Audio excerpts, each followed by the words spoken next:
Hi అండి అందరికీ. ఈ రోజు మనం నేర్చుకోబోతున్నది నైన్త్ క్లాస్ ఫిజిక్స్‌లోని మరి సెవెంత్ లెసన్ ఫన్నీ మరియు సెట్ అన్నమాట ఇది.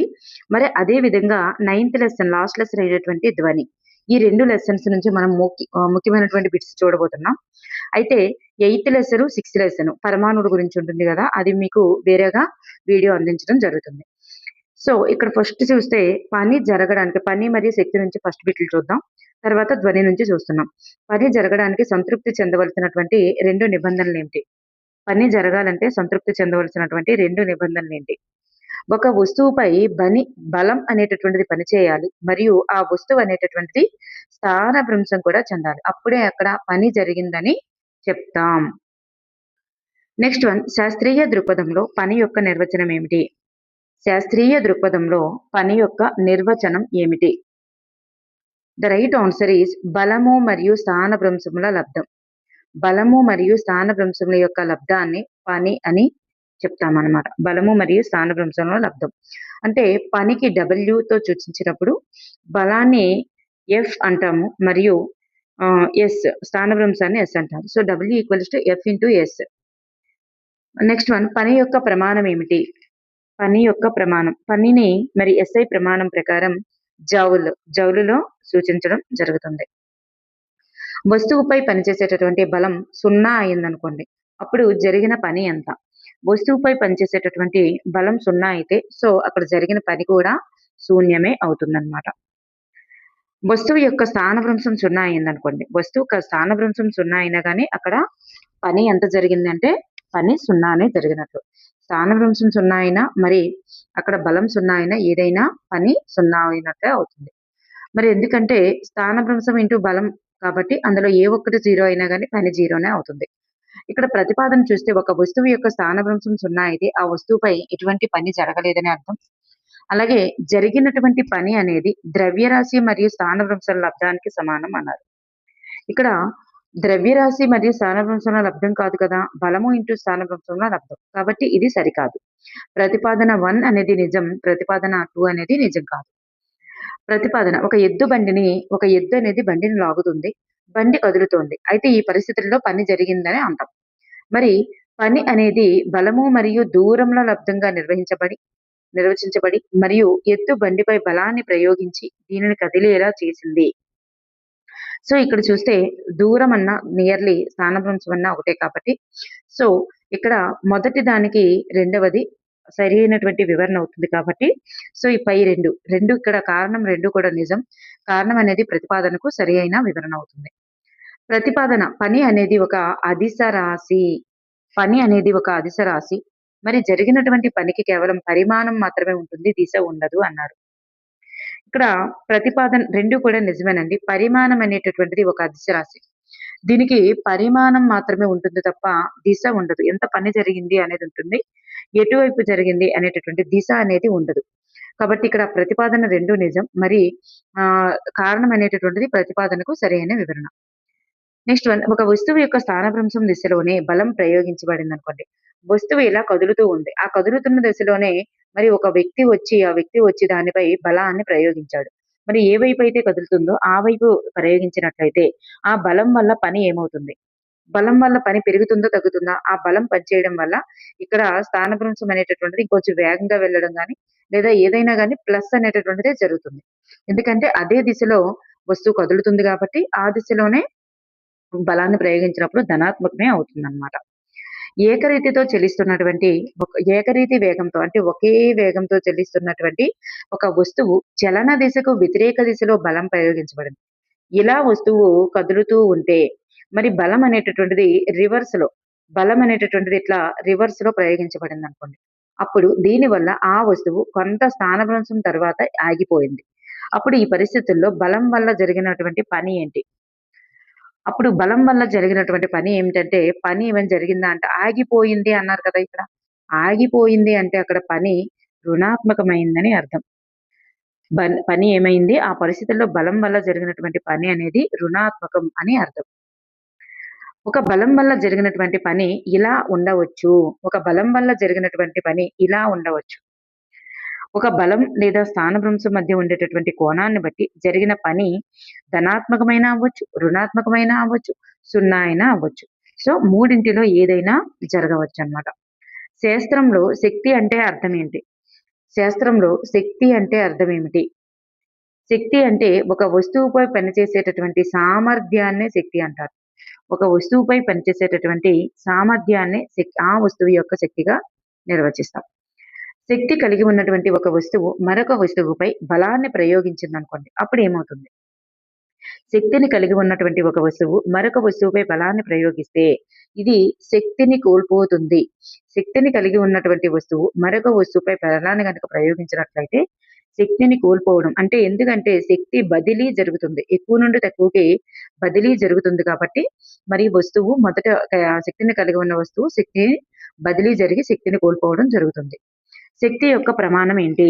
అక్కడ పని మరియు శక్తి రెండింటికి కూడా అంతర్జాతీయ ప్రమాణం ప్రకారం జౌలే అవుతుంది. ఎందుకంటే పని జరిగేటటువంటి సామర్థ్యమే శక్తి కాబట్టి ఇక్కడ కూడా శక్తి యొక్క ప్రమాణం కూడా జౌలే అవుతుంది. జౌలుకి బదులుగా ఉపయోగించేటటువంటి అతి పెద్ద శక్తి ప్రమాణం ఏంటి? జౌలుకి బదులుగా ఉపయోగించేటటువంటి అతి పెద్ద శక్తి ప్రమాణం కిలో జౌల్. కిలో జౌల్ అంటే 1000 జౌలుకి సమానం అన్నమాట. 1000 జౌల్స్‌కి సమానం. ఒక వస్తువు కలిగి ఉన్నటువంటి శక్తిని ఎలా కొలుస్తారు? ఒక వస్తువు ఎంత శక్తిని కలిగి ఉందో ఎలా కొలుస్తారు? అది చేయగల పని యొక్క సామర్థ్యం ఆధారంగా కొలుస్తారు. అది చేయగల పని యొక్క సామర్థ్యం ఆధారంగా తనకి అంత శక్తి ఉంది అని కొలుస్తారన్నమాట. గతిజ శక్తి అంటే ఏమిటి? గతిజ శక్తి అంటే ఏమిటి? ఒక వస్తువుకు దాని చలనం వల్ల పొందేటటువంటి శక్తి. చలనం వల్ల అంటే చలనంలో, కదలికలో ఉన్నటువంటి వస్తువు పొందే శక్తిని గతిజ శక్తి అంటారు. అంటే బై సపోజ్ ప్రవహించే నీరు, వేగంగా వెళ్ళే వాహనదారులు వీళ్ళు గతిజ శక్తిని పొందుతారని అర్థం. చలనం వల్ల పొందేటటువంటి శక్తి ఒక వస్తువు. క్రింది వాటిలో ఏది శక్తి యొక్క రూపం? క్రింది వాటిలో శక్తి యొక్క రూపం ఏంటి? శక్తి ఏ ఏ రూపాల్లో ఉంటుంది? గతిజ శక్తి రూపం, స్థితిజ శక్తి రూపం, విద్యుత్ శక్తి రూపం. ఏవైనా ఇవన్నీ అనేది రైట్ ఆన్సర్. ప్రకృతిలో వివిధ రూపాల్లో లభిస్తుంది. ఒక వస్తువు యొక్క గతిజ శక్తికి మరియు దాని యొక్క వేగానికి మధ్య ఉన్న సంబంధం ఏంటి? మరి వస్తువు యొక్క వేగం అనేటటువంటిది ఫాస్ట్ గా ఉందనుకోండి. అప్పుడు ఏమవుతుంది? వేగం పెరిగే కొద్దీ చలన యొక్క తీవ్రత పెరుగుతుంది. అందువల్ల దానిలో గతిజ శక్తి కూడా పెరుగుతుంది. చూడండి, వేగం పెరిగితే గతిజ శక్తి పెరుగుతుంది. వేగం పెరిగితే గతిజ శక్తి అంటే అనులోమానుపాతంలో ఉంటది. అనులోమాన సంబంధం కలిగి ఉంటుంది. ఒక వస్తువు యొక్క గతిజ శక్తిని కనుగొనడానికి సమీకరణం లేదా ఫార్ములా ఏంటి? ఒక వస్తువు యొక్క గతిజ శక్తిని కనుక్కోవాలంటే హాఫ్ ఎంబీ స్క్వేర్ అనేది స్థితిజ శక్తి అయితే ఎంజీహెచ్, గతిజ శక్తి అయితే హాఫ్ ఎంబీ స్క్వేర్ అనేటటువంటిది రైట్ ఆన్సర్ అన్నమాట. నెక్స్ట్ వన్, ఒక క్రింది వాటిలో ఏది పని చేయగలదు? క్రింది వాటిలో ఏది పని చేయగలదు? చలనంలో ఉన్నటువంటి వస్తువే పని చేయగలదు. చలనంలో ఉన్నటువంటి వస్తువుకి గతిజ శక్తి ఉంటుంది కాబట్టి ఈ శక్తి ఉండడం వల్ల అది వస్తువును ఢీకొట్టినప్పుడు లేదా తాకినప్పుడు బలాన్ని ప్రయోగించి పని చేయగలదు. సో చలించేటటువంటి వస్తువు, చలనంలో ఉన్నటువంటి వస్తువే పని చేయగలదు అనేది రైట్ ఆన్సర్ అన్నమాట. నెక్స్ట్ వన్, వేగంతో పాటు ఒక వస్తువు యొక్క గతిజ శక్తి ఎట్లా మారుతుంది?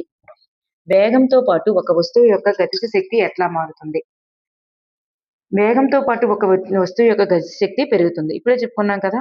అంటే గతిజ శక్తి ఫార్ములా ప్రకారం మరి వేగం పెరుగుతుంది అనుకోండి. వేగం పెరుగుతుంది అంటే గతిజ శక్తి కూడా పెరుగుతుంది అన్నమాట.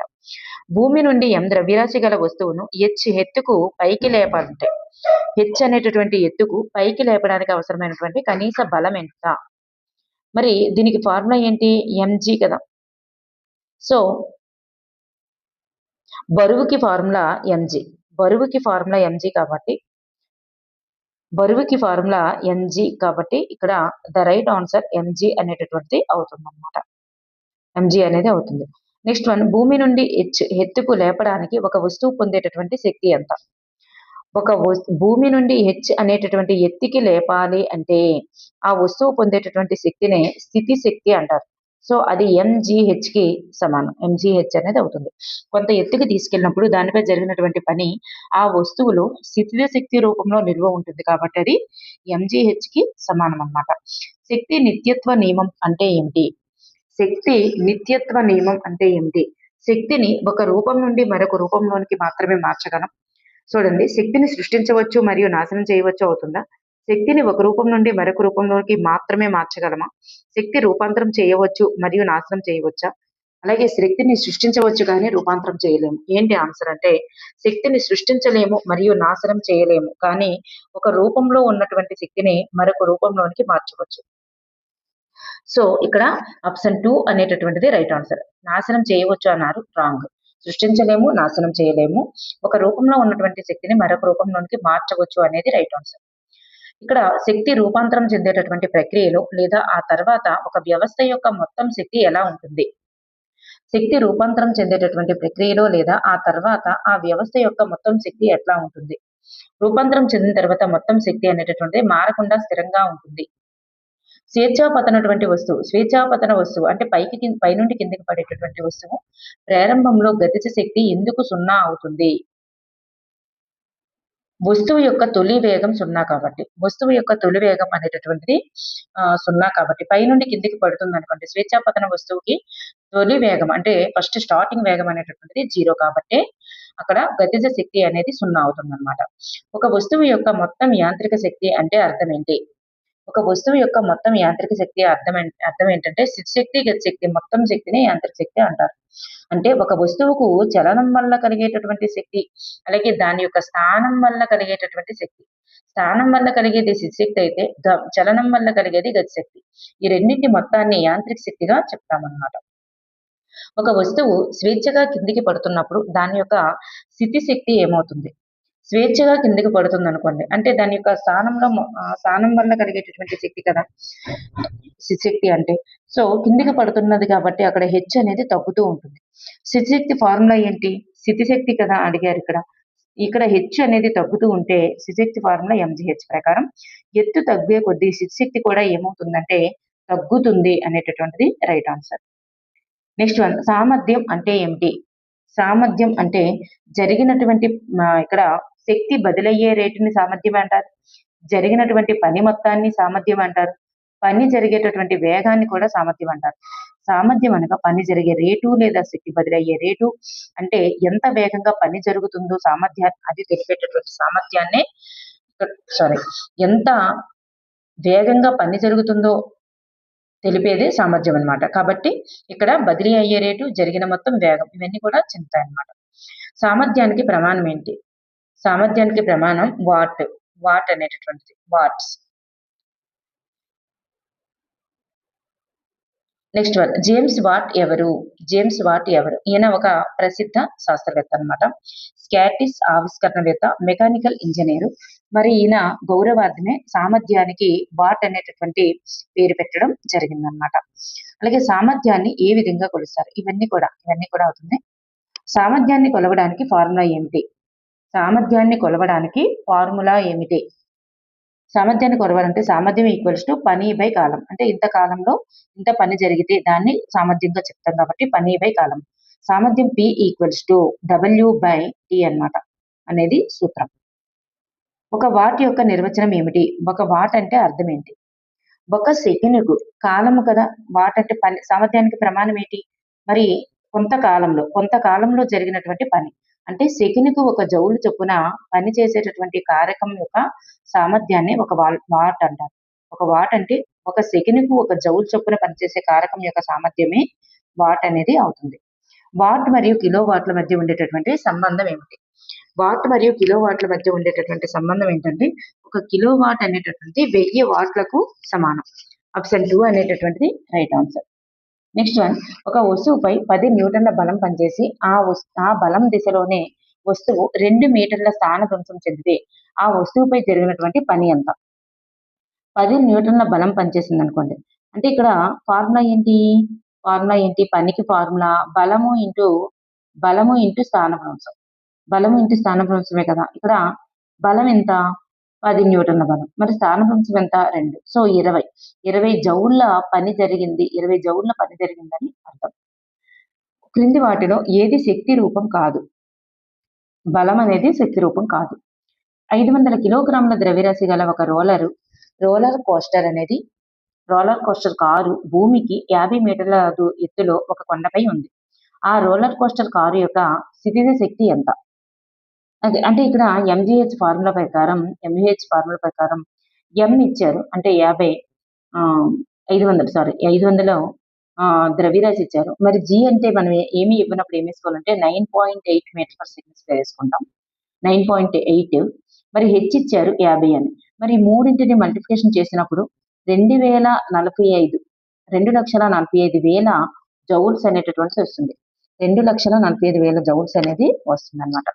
9.8కి బదులుగా మనం 10 కూడా నియర్లీగా వేసుకోవచ్చు. 50 కిలోగ్రాముల ద్రవ్యరాశి గల ఒక వస్తువును భూమి నుండి 10 మీటర్ల ఎత్తుకు లేపారనుకోండి. అప్పుడు అక్కడ జరిగినటువంటి పని ఏమవుతుంది? 50 ఇంటూ 10 ఇంటూ 10. మనం ఏంటంటే జీ అనేది 10 మీటర్ పర్ సెకండ్ కూడా మనం దగ్గరగా తీసుకోవచ్చు కాబట్టి 5,000 జౌల్స్ అనేది అవుతుంది. క్రింది వాటిలో ఏది గతిజ శక్తికి ఉదాహరణ? గతిజ శక్తి అంటే చలనం వల్ల పొందేటటువంటి శక్తి. చలనంలో ఉన్నటువంటి వస్తువులు కలిగేటటువంటి శక్తినే గతిజ శక్తి అంటారు. సో ఇక్కడ కదులుతున్నటువంటి కారు అనేది రైట్ ఆన్సర్. ఒక వ్యక్తి నేలపై ఒక పెట్టెను 20 న్యూటన్ల బలంతో తోశాడు. అయితే ఆ పెట్టె ఏం జరిగింది? న్యూటన్ల బలంతో తోస్తే 5 మీటర్లు కదిలిందనమాట. అక్కడ జరిగినటువంటి పని ఎంత? సో 20 న్యూటన్లు ఇంటూ 5 మీటర్లు గుణించేస్తే మనకి 10 జౌల్స్ అనేటటువంటి రైట్ ఆన్సర్. మరి క్రింది వాటిలో ఏది స్థితి శక్తికి ఉదాహరణ? స్థితి శక్తి అంటే దాని యొక్క స్థానం వల్ల కలిగేటటువంటి శక్తి. అంటే ఒక వస్తువు దాని యొక్క ఆకారం లేదా స్థితి వల్ల పొందేటటువంటి శక్తిని స్థితి అంటారు. ఇక్కడ సాగదీయబడినటువంటి రబ్బర్ బ్యాండ్. ఒక రబ్బర్ బ్యాండ్ ఇంత ఉన్నదాన్ని ఇలా గట్టిగా సాగదీసి ఒక్కసారి వదిలేమనుకోండి.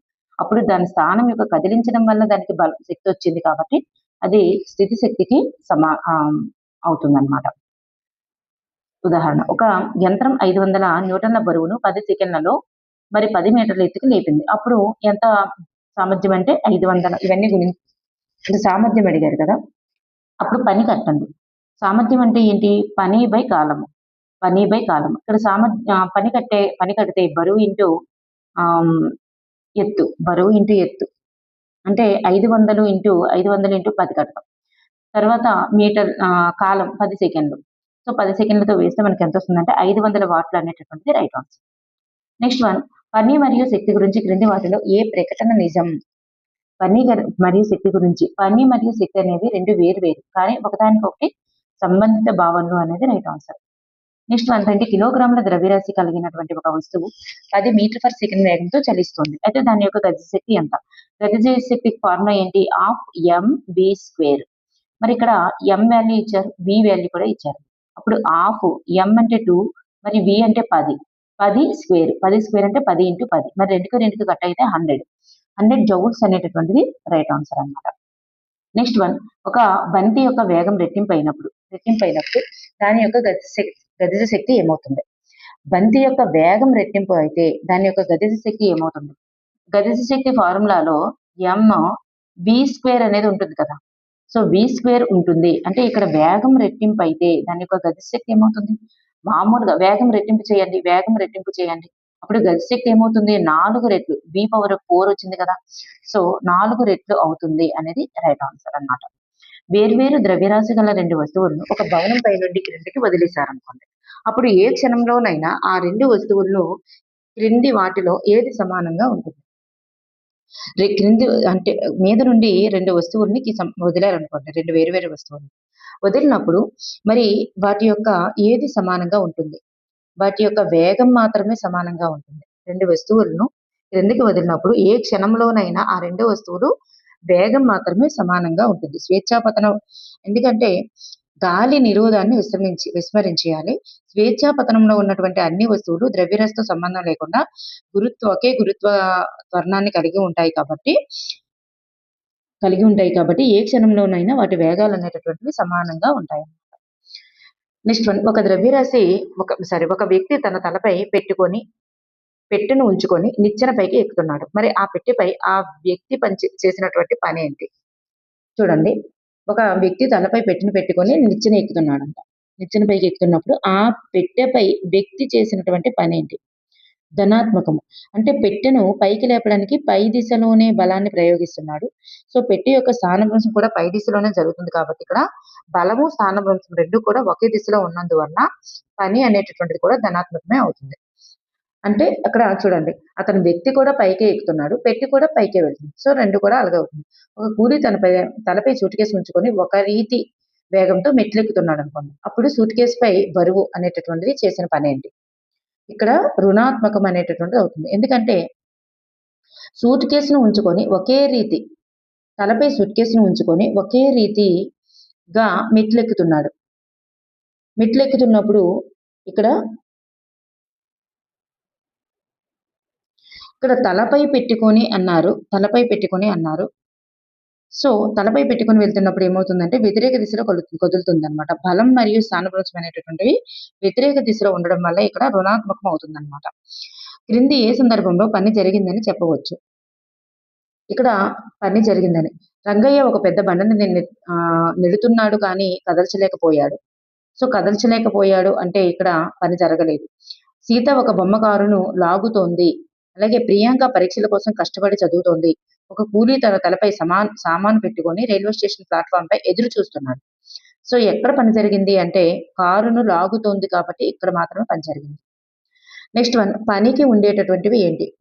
పని అనేటటువంటిది అది ఒక అదిశ రాశి. పరిమాణం మాత్రమే ఉంటది తప్ప దానికి దిశ అనేటటువంటిది ఉండదు. పని అనేటటువంటిది ఒక అదిశ రాశి. దానికి పరిమాణం ఉంటుంది తప్ప దిశ ఉండదు. సామర్థ్యం అనగా అర్థం ఏమిటి? సామర్థ్యం అనగా అర్థం ఏమిటి? ఇవన్నీ కూడా పి మరియు క్యూ మాత్రమే సామర్థ్యాలవుతాయండి. పని జరిగే రేటును, శక్తి బదిలయ్యేటటువంటి రేటునే సామర్థ్యం అంటారు. వీటిని యాంత్రిక సామర్థ్యం అంటారు. సో, గతిజ శిష్య శక్తుల మొత్తాన్ని యాంత్రిక సామర్థ్యం అంటారు. తప్ప సామర్థ్యం అయితే కాదు. సో, పని జరిగే రేటు, శక్తి బదిలయ్యే రేటు మాత్రమే సామర్థ్యం. పి మరియు క్యూలు మాత్రమే రైట్ ఆన్సర్స్. చైతన్య 5 నిమిషాలలో 300 జౌల్ల పనిని పూర్తి చేసింది. అయితే ఆమె అందించినటువంటి సామర్థ్యం ఎంత? ఇక్కడ సామర్థ్యం అంటే మనకేంటంటే అవును సార్. మరి 300 జౌల్ల పని అంటే మనకి సామర్థ్యానికి ప్రమాణం ఏంటి? పని బై కాలం కదా! అంటే పని బై కాలాన్ని కదా సామర్థ్యం అంటారు. అంటే W/T కదా సామర్థ్యం. సో, ఇక్కడ పని ఎంత? 300 జౌల్ల పని. కాలం ఎంత? 5 సెకండ్లు. సో, ఇక్కడ మనకి 60 అనేటటువంటిది వాట్లు అనేది సామర్థ్యం జరిగింది. పని అనేటటువంటి లెసన్ నుంచి ముఖ్యమైన బిట్లు ఒకసారి చూద్దాం. కంపనం అంటే ఏమిటి? కంపనం అంటే ఏమిటి? వైబ్రేషన్ అంటే ఏంటంటే ఒక వస్తువు యొక్క వేగవంతమైనటువంటి ముందు వెనుక చలనాన్ని అంటే ఒక వస్తువు ఉందనుకోండి అది ముందుకి వెనుకకి లేదా ప్రక్కకి అంటే అటువైపు ఇటువైపు ఇలా ప్రక్కలకి అటువైపు ఇటువైపు జరగడం గాని ముందుకి వెనుకకి జరగడం గాని ఇలా కదులుతూ ఉంటే దాన్నే కంపనం అని అంటారనమాట. దీన్నే కంపన చలనం అంటారు. డోలయమాన చలనం అని కూడా అంటారనమాట. నెక్స్ట్ వన్ ఆ చలించడాన్ని అట్లా అంటారు. మానవ గొంతులో ధ్వని దేని వల్ల ఉత్పత్తి అవుతుంది? మానవ గొంతులో ధ్వని దేని వల్ల ఉత్పత్తి అవుతుంది? స్వరతంత్రులు వోకల్ కార్డ్స్ అంటాము. స్వరతంత్రుల కంపనాల వల్లే ధ్వని అనేది ఉత్పత్తి అవుతుంది. ఈగ లేదా తేనెటీగ చేసేటటువంటి జంకార ధ్వని అనేటటువంటిది బజింగ్ సౌండ్ ఎలా ఉత్పత్తి అవుతుంది? ఈగ లేదా తేనెటీగ చేసేటటువంటి జుంకార సౌండ్ అనేది ఎలా ఉత్పత్తి అవుతుంది? దాని యొక్క రెక్కలు ఆడించడం వల్ల ఉత్పత్తి అవుతుంది. రెక్కలు ఆడించడం వల్ల. ధ్వని ప్రసారానికి సంబంధించి యానకం అంటే ఏమిటి? ధ్వని ప్రసారానికి సంబంధించి యానకం అంటే ఏమిటి? ధ్వని ప్రసారానికి సంబంధించి యానకం అంటే కంపించే వస్తువు చుట్టూ ఉండేటటువంటి గాలి లేదా పదార్థం. దానినే యానకం అంటారు. కంపించే వస్తువు చుట్టూ ఉండేటటువంటి గాలి గాని లేదా ఇతర పదార్థం. ఇతర పదార్థం అంటే ఏంటి? ద్రవము లేదా ఘన పదార్థం. ఈ మూడింటినే యానకం అంటారు. యానకం అంటే ఏంటంటే గాలి గాని లేదా ఇతర పదార్థం అంటే ద్రవము గాని ఘన పదార్థం గాని వీటినే మనం యానకంగా చెప్తారన్నమాట. ధ్వని తరంగాలు ఏ రకమైన తరంగాలుగా వర్గీకరించబడ్డాయి? ధ్వని తరంగాలు ఏ రకమైనటువంటి తరంగాలుగా వర్గీకరించబడ్డాయి? ఇవి యాంత్రిక తరంగాలుగా వర్గీకరించబడ్డాయి. ప్రయాణించడానికి ఖచ్చితమైన ఏదైనా ఒక భౌతిక యానకం అవసరమయ్యేటటువంటి తరంగాలు కాబట్టి ఇవి యాంత్రిక తరంగాలుగా మెకానికల్ వేవ్స్ గా వర్గీకరించబడ్డాయి. ధ్వని తరంగాలు శూన్యంలో ప్రయాణించవు కాబట్టి ఇవి యాంత్రిక తరంగాలు. వీటికి ఒక యానకం అవసరం కాబట్టి యాంత్రిక తరంగాలు. శూన్యంలో ప్రయాణించవు. ధ్వని తరంగాలు ఒక యానకం గుండా ఎలా ప్రసరిస్తాయి? ధ్వని తరంగాలు ఒక యానకం గుండా ఎట్లా ప్రసరిస్తాయి? అధికం నుంచి అల్ప పీడన ప్రాంతాలకు అంటే సంపీడన విరళీకరణాలు సృష్టించడం ద్వారా ప్రయాణిస్తాయి. యానకంలో అధిక నుంచి అల్పపీడన ప్రాంతాలను అంటే సంపీడన విరళీకరణాలను సృష్టించడం ద్వారానే ధ్వని తరంగం ప్రసరిస్తుంది. ధ్వని ప్రసారానికి సంబంధించి సంపీడనం అంటే ఏమిటి? ధ్వని ప్రసారానికి సంబంధించి సంపీడనం అంటే అధిక పీడన ప్రాంతాన్ని సంపీడనం అంటారు.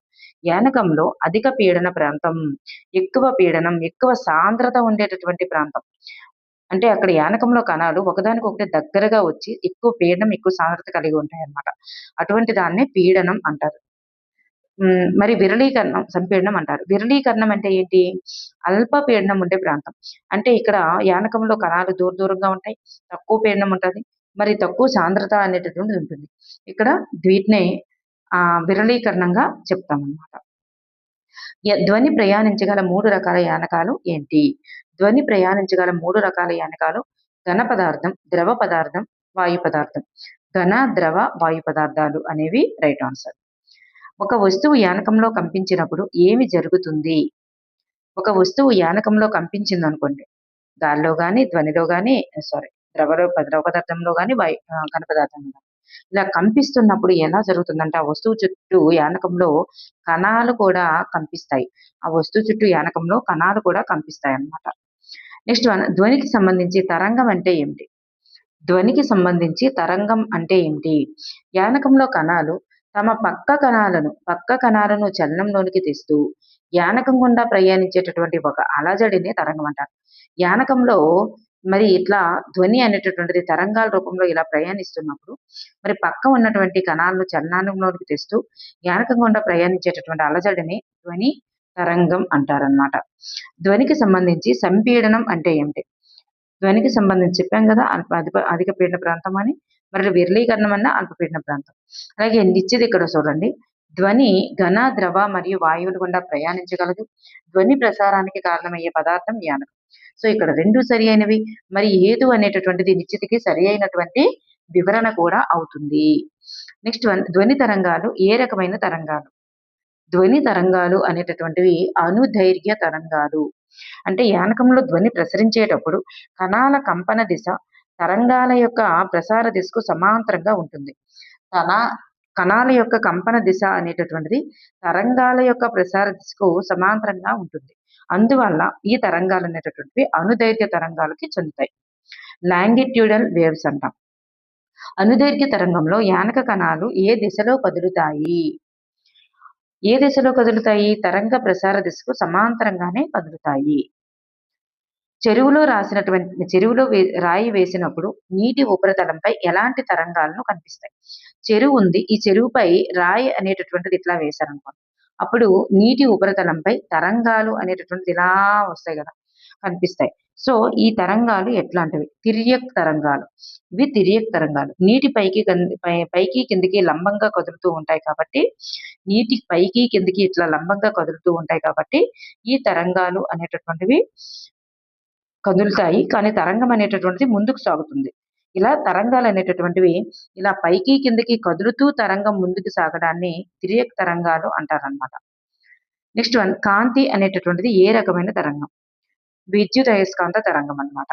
అలాగే తిర్యక్ తరంగంలో యానక కణాలు అనేటటువంటివి ఎలా కదులుతాయి? తిర్యక్ తరంగంలో యానక కణాలు అనేటటువంటివి తరంగ ప్రసార దిశకు లంబంగా కదులుతాయి అన్నమాట.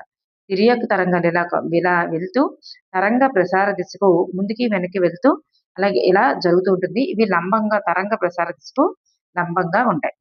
టోన్ అంటే అర్థం ఏమిటి? టోన్ అంటే ఒకే పౌనఃపున్యం కలిగినటువంటి ధ్వని. ఒకే పౌనఃపున్యం కలిగినటువంటి ధ్వనినే టోన్ అని అంటారు. 0 డిగ్రీ సెల్సియస్ వద్ద ఉష్ణోగ్రత 0 డిగ్రీ ఉష్ణోగ్రత వద్ద గాలిలో ధ్వని వేగం ఎంత?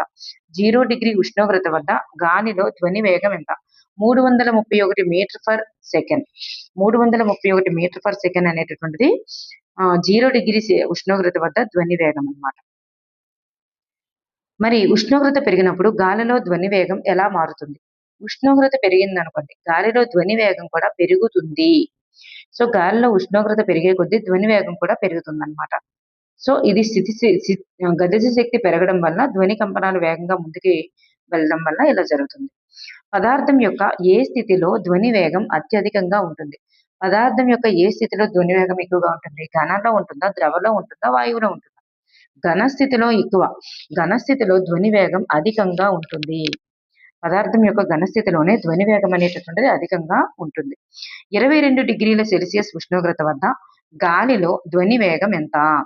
22 డిగ్రీల సెల్సియస్ వద్ద గాలిలో ధ్వని వేగం 344 మీటర్ పర్ సెకండ్ అనేటటువంటిది right answer. 344 metre per second. మెరుపు కనిపించిన కొంత సమయం తర్వాత ఉరుము అనేటటువంటిది వినబడడానికి గల కారణం ఏమిటి? మెరుపు కనిపించిన కొంత సమయం తర్వాత ఉరుము ఎందుకు వినిపిస్తుంది అంటే ధ్వని కంటే కాంతి వేగం అనేటటువంటిది చాలా వేగం. ధ్వని కంటే కాంతి వేగం అనేటటువంటిది అధికంగా ఉండడం వల్ల కాంతి ముందుగా మనకి చేరుకుంటుంది. ధ్వని అనేది దాని తర్వాత వస్తుందన్నమాట. ధ్వని తరంగాలు ఒక ఘన లేదా ద్రవ పదార్థాన్ని ఢీకొన్నప్పుడు ఏమవుతుంది? ధ్వని తరంగాలు ఒక ఘన లేదా ద్రవ పదార్థాన్ని ఢీకొన్నప్పుడు ఏం జరుగుతుంది? అది పరావర్తనం చెందుతుంది. ఏం జరుగుతుందంటే ఇలా వెనక్కి మల్లుతుందన్నమాట. పరావర్తనం చెందుతుంది. ధ్వని తరంగం పరావర్తన నియమాలు ఏంటి? ధ్వని తరంగం యొక్క పరావర్తన నియమాలు ఏంటంటే పతన కోణం మరియు పరావర్తన కోణం రెండు కూడా లంబంతో ఇట్లా పతన కోణము, పరావర్తన కోణం ఈ రెండు కూడా లంబంతో సమాన కోణాలు చేస్తాయి. లంబంతో సమాన కోణాలు. ఇది లంబము. ఈ లంబంతో ఈ కోణం సమాన కోణం చేస్తాయి. మరియు ఇవి మూడు కూడా ఒకే తలంలో ఉంటాయి. మరి ఇది ఒక తలం అయితే ఇదంతా కూడా ఒక తలం అయితే ఈ తలంలో ఈ మూడు కూడా ఒకే తలంలో ఉన్నాయి. చూసారా? పతన కోణము, పరావర్తన కోణం, పతన కిరణము, పరావర్తన కిరణము, లంబం మూడు కూడా ఒకే తలంలో ఉన్నాయి అనేది రైట్ ఆన్సర్. స్పష్టమైనటువంటి ప్రతిధ్వని వినబడడానికి కనీసం కాల వ్యవధి ఎంత ఉండాలి? స్పష్టమైనటువంటి ప్రతిధ్వని వినాలంటే కనీసం కాల వ్యవధి 0.1 సెకండ్స్ అనేది రైట్ ఆన్సర్. స్పష్టమైనటువంటి ప్రతిధ్వని వినడానికి ధ్వని మూలానికి మధ్య అడ్డుగోడకు ఉండవలసినటువంటి కనీస దూరం ఎంత? చూడండి, స్పష్టమైనటువంటి ప్రతిధ్వని ఇప్పుడు ఏదైనా ఒక ధ్వని వెళ్ళింది, దాని యొక్క ప్రతిధ్వని అనేటటువంటిది వినాలంటే ధ్వని మూలానికి అడ్డుగోడకు మధ్య ధ్వని యొక్క మూలానికి మరియు అడ్డుగోడకి మధ్య కనీస దూరం ఎంత ఉండాలంటే 17.2 మీటర్లు ఉండాలి. 17.2 మీటర్లు ఉంటేనే మనం ఆ ప్రతిధ్వని అనేటటువంటి దాన్ని వినగలం. అలాగే ఒక పెద్ద హాలులో పదే పదే జరిగే పరావర్తనాల వల్ల ధ్వని ఎక్కువసేపు వినబడేటటువంటి దృగ్విషయాన్ని ఏమంటారు? చూడండి, ఒక హాల్ ఉంది. ఇక్కడ హాల్లో పదే పదే ఇక్కడ చూడండి 2 గోడలు ఉన్నాయనుకోండి. ఫస్ట్ ఇక్కడ నుంచి ధ్వని ఇక్కడికి వెళ్ళింది. తర్వాత ఇక్కడ నుంచి ఇలా ప్రతిధ్వని ఒకదానికొకటి ఇట్లా ప్రతిధ్వని. ఈ గోడ నుంచి ఆ గోడకి, ఆ గోడ నుంచి ఈ గోడకి ఇలా పదే పదే ప్రతిధ్వనులు జరిగాయి అనుకోండి. అప్పుడు ఏం జరుగుతుంది? దీన్నే అనురణనం అంటారు. రీవైబ్రేషన్. అనురణనం అంటారన్నమాట. రీవైబ్రేషన్ అని అంటారు. ఆడిటోరియం లేదా పెద్ద హాలులో ఎక్కువయ్యేటటువంటి అనురణనాన్ని అంటే రీవైబ్రేషన్ ని ఎలా తగ్గించవచ్చు? ఇలా హాలు లేదా ఆడిటోరియంలో ఒకరి వాయిస్ అనేది ఇలా రీసౌండ్లు వస్తుంటాయి కదా, ఇట్లాంటి రీసౌండ్ ని తగ్గించాలంటే ఏం చేయాలంటే పైకప్పు మరియు గోడలను ధ్వని శోషక పదార్థాలతో కప్పడం ద్వారా ఇట్లా ధ్వని శోషక పదార్థాలతో సౌండ్ అబ్జర్వెంట్ మెటీరియల్స్ అన్నమాట, వాటితో కప్పడం ద్వారా తగ్గించవచ్చు. అలాగే క్రింది వాటిలో ఏ పరికరం ధ్వనిని ఒక నిర్దిష్ట దిశలోనికి మాత్రమే పంపేలా రూపొందించబడింది? క్రింది వాటిలో ఏ పరికరం అనేటటువంటిది ధ్వనిని ఒక నిర్దిష్ట దిశలోనికి మాత్రమే పంపేలా రూపొందించబడింది? మెగాఫోన్ లేదా మైకు గొట్టం అంటారు. ఇందులో మాత్రమే ధ్వనిని ఒక నిర్దిష్ట దిశలోనికి పంపేలా రూపొందించబడింది. స్టెథోస్కోప్ అనేటటువంటిది ఎలా పనిచేస్తుంది? స్టెథోస్కోప్ అనేటటువంటిది ఇది ధ్వని తరంగాలను పదే పదే పరావర్తనం చేస్తూ డాక్టర్ చెవులకు చేరేలా చేస్తుందన్నమాట. పదే పదే పరావర్తనం చేసి బహుళ పరావర్తనం అనేటటువంటి సూత్రం ఆధారంగా పనిచేస్తుంది. క్యాన్సర్ హాళ్ళు అలాగే క్యాన్సర్ట్ హాళ్ళు అలాగే కాన్సర్ట్ హాళ్ళు అలాగే కాన్ఫరెన్స్ హాళ్ళు మరియు సినిమా హాళ్ళు పైకప్పులకు వంపుగా ఎందుకు నిర్మిస్తారు? ఇవి వంపుగా ఎందుకు పారాబోలిక్ ఆకారంలో వంపుగా ఎందుకు నిర్మిస్తారు అంటే ధ్వని అనేది వంపు పరావర్తనం పైన హాల్లో కూర్చున్న ప్రేక్షకులందరికీ అన్ని మూలలకి సమానంగా సర్దేలా చేస్తుంది కాబట్టి అందుకు అలా చేస్తారనమాట. పరావర్తనం చెందిన తర్వాత ధ్వని తరంగాలు హాల్లోని అన్ని మూలలకు సమానంగా వెళ్ళేలా చేసేందుకన్నమాట. అలాగే మానవుల యొక్క ధ్వని శ్రావ్య అవధి ఎంత? మానవుల యొక్క ధ్వని యొక్క శ్రావ్య అవధి 20 హెర్ట్జ్ల నుంచి 20,000 హెర్ట్జ్లు అనేది రైట్ ఆన్సర్. ఏ జంతువుల యొక్క 25 కిలో హెర్ట్జ్‌ల వరకు ఏ జంతువులు 25 కిలో హెర్ట్జ్‌ల వరకు ధ్వనిని వినగలవు? ధ్వనిని 25 కిలో హెర్ట్జ్‌ల వరకు అంటే 20,000 దాటి 25 కిలో హెర్ట్జ్‌ల వరకు అంటే 25,000 హెర్ట్జ్‌ల వరకు వినగలవు. మరి కుక్కలు అనేది రైట్ ఆన్సర్ అన్నమాట. కుక్కలు. నెక్స్ట్ వన్ 20 హెర్ట్జ్‌ల కంటే తక్కువ పౌనఃపున్యం ఉన్నటువంటి ధ్వనులని ఏమంటారు? 20 హెర్ట్జ్‌ల కంటే తక్కువ పౌనఃపున్యం ఉన్నటువంటివి అపశ్రావ్యాలు అంటారు. మానవ చెవి వినగలిగే కనీస పరిమితి 20 హెర్ట్జ్‌లు. దానికంటే తక్కువ ఉంటే దాన్ని అపశ్రావ్య ధ్వనులు లేదా ఇన్ఫ్రాసోనిక్ సౌండ్స్ అని పిలుస్తారన్నమాట. మరి అపశ్రావ్య ధ్వని పరిధిలో ధ్వనిని ఉత్పత్తి చేసేటటువంటి జంతువేది? అంటే అంత మానవులు వినలేని సౌండ్. అంటే 20 హెర్ట్జ్‌ల కంటే తక్కువ సౌండ్. అంటే వినిపించదు. మానవునికి వినిపించనంత సారీ ఫర్ దట్. వినిపించనంత సౌండ్. అంత తక్కువ సౌండ్ అనేటటువంటిది చేసేటటువంటిది ఏది అంటే ఖడ్గమృగాలు. జంతువు ఏది అంటే ఖడ్గమృగాలు. ఉపయోగించి ఒకదానితో ఒకటి సమాచారాన్ని మార్చుకుంటాయంట. చాలా చిన్న సౌండ్. 5 హెర్ట్జ్‌లు మాత్రమే ఇది సౌండ్ చేస్తాయి. 5 హెర్ట్జ్‌లు మాత్రమే. అలాగే డాల్ఫిన్‌లు, గబ్బిలాలు అనేటటువంటివి అతి ధ్వనులు ఉత్పత్తి చేస్తాయి. డాల్ఫిన్‌లు, గబ్బిలాలు అనేవి అతి ధ్వనులు ఉత్పత్తి చేస్తాయి. అతి ధ్వనులు పౌనఃపున్యం ఎంత ఉంటుంది? అతి ధ్వనుల యొక్క పౌనఃపున్యం అనేది 20 కిలో హెర్ట్జ్‌లు. 20 కిలో హెర్ట్జ్‌లు అంటే 20,000 హెర్ట్జ్‌లు. 20,000 హెర్ట్జ్‌లు లేదా 20 కిలో హెర్ట్జ్‌ల కంటే ఎక్కువ ఉంటుందన్నమాట. పరిశ్రమలలో మరియు వైద్య రంగంలో అతి ధ్వనులను సాధారణంగా దేనికోసం ఉపయోగిస్తారు?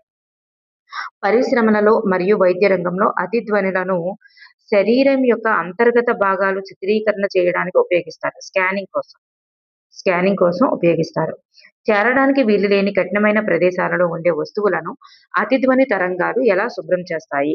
చేరడానికి వీలులేని కఠినమైన ప్రదేశాలలో ఉండే వస్తువులను అతిధ్వని తరంగాలు ఎలా శుభ్రం చేస్తాయంటే దుమ్ము, గ్రీజు మరియు మురికి కణాలను విడదీసి వదిలించడం ద్వారా శుభ్రం చేస్తాయి. మరి నిర్మాణ రంగంలో అతిధ్వనులను ఎలా ఉపయోగిస్తారు? దేనికి ఉపయోగిస్తారు? నిర్మాణ రంగంలో అతిధ్వనులను లోహపు బ్లాకులలోని పగుళ్ళు మరియు లోపాలను గుర్తించడం కోసం. లోహపు బ్లాకులలోని పగుళ్ళు మరియు లోపాలను గుర్తించడం కోసం ఉపయోగిస్తారు. ఇక్కడ ధ్వని ప్రసారంలో ప్రయాణించేది ధ్వని యొక్క శక్తి మాత్రమే, యానకంలోని కణాలు కాదు. అలాగే యానకంలోని కణాలు తమ మధ్యస్థ స్థానం ఆధారంగా ముందుకు, వెనుకకు మాత్రమే కదులుతాయి. అవి ధ్వని తరంగంతో పాటు ముందుకు ప్రయాణించవు. సో ఇక్కడ 2 కూడా సరి అయినవే. అంటే ఇది దీనికి సరి అయిన వివరణ కూడా అవుతుంది. క్రింది వానిలో ఏది నిజం? ఇక్కడ 2 కూడా నిజం. ధ్వని ప్రసారంలో ప్రయాణించేది ధ్వని యొక్క శక్తి మాత్రమే, యానకంలోని కణాలు కాదు. ధ్వని శూన్యంలో ప్రయాణించదు. ధ్వని ప్రసారంలో ప్రయాణించేది ధ్వని యొక్క శక్తి మాత్రమే, కానీ యానకంలోని కణాలు కాదు. ధ్వని శూన్యంలో ప్రయాణించదు అన్నారు. సో ఇక్కడ మనకి 2 కూడా సరి అయినవే. అంటే ఇక్కడ కాదు, లేదు అనేటటువంటి 2 కూడా సరి అయినవే. బై 2 అనేది సరైనది. ధ్వని అనేది శూన్యంలో ప్రయాణించదు. ఘన, ద్రవ, వాయు పదార్థాల్లో ప్రయాణిస్తుంది. ధ్వని ప్రసారంలో